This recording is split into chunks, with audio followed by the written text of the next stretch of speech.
राही ने अपनी पूरी जिंदगी में शायद पहली बार एक ऐसा फैसला लिया है जो उसे सही रास्ते की ओर ले जा सकता है। दिग्विजय की बातों को समझने के बाद राही अब प्रेम को तलाक देने का फैसला करने वाली है। इसके साथ ही राही और प्रेम का रिश्ता एक बार फिर टूटने की कगार पर पहुंच जाएगा।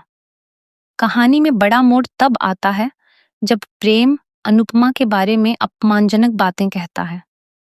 वह कहता है कि अनुपमा को शर्म नहीं आती कि इस उम्र में भी वह प्यार की तलाश कर रही है।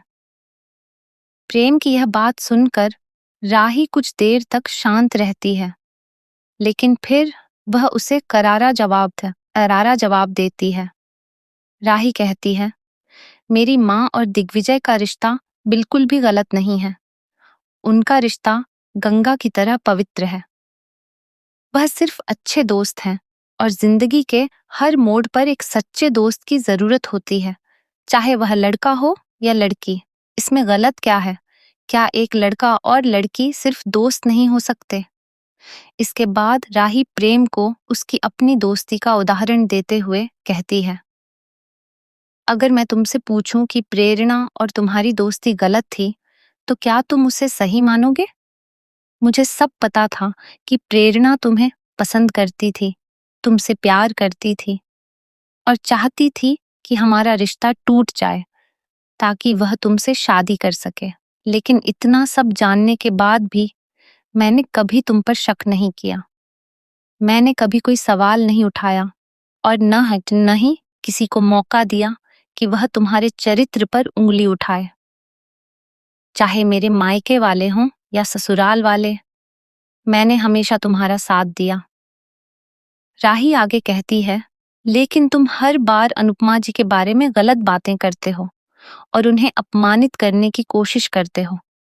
यह बिल्कुल गलत है। राही की बातें सुनकर सभी लोग हैरान रह जाते हैं। तभी श्रुति भी बीच में बोल पड़ती है। श्रुति कहती है, तुम्हारे अंदर की बेटी आखिर कब से जाग गई? क्या तुम भूल गई हो कि अनुपमा ने तुम्हारे पति को कितने दुख दिए थे?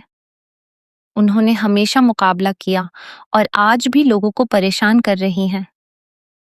श्रुति की बात सुनकर राही इस बार और भी सख्त हो जाती है। वह कहती है, श्रुति जी, अब बस कीजिए। आप तो मुझे छोड़कर अपना करियर बनाने चली गई थीं। आपने कभी यह जानने की कोशिश नहीं की कि मेरे हालात क्या थे और मैं किन मुश्किलों से गुजर रही थी। मुझे संभालने वाली अगर कोई थी तो वह सिर्फ अनुपमा जी थीं। अगर उन्होंने मेरा साथ न दिया होता तो शायद आज मैं कहाँ होती, मुझे खुद नहीं पता। राही भावुक होकर आगे कहती है, इसलिए मैं आपसे हाथ जोड़कर कहती हूँ कि मेरे और अनुपमा जी के रिश्ते के बीच मत आइए। ऐसी कोई बात मत कीजिए जिससे गलतफहमियां और बढ़ें।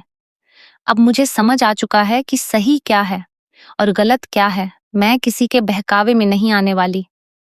राही का यह बदला हुआ रूप देखकर प्रेम, श्रुति और घर के बाकी सदस्य पूरी तरह हैरान रह जाते हैं।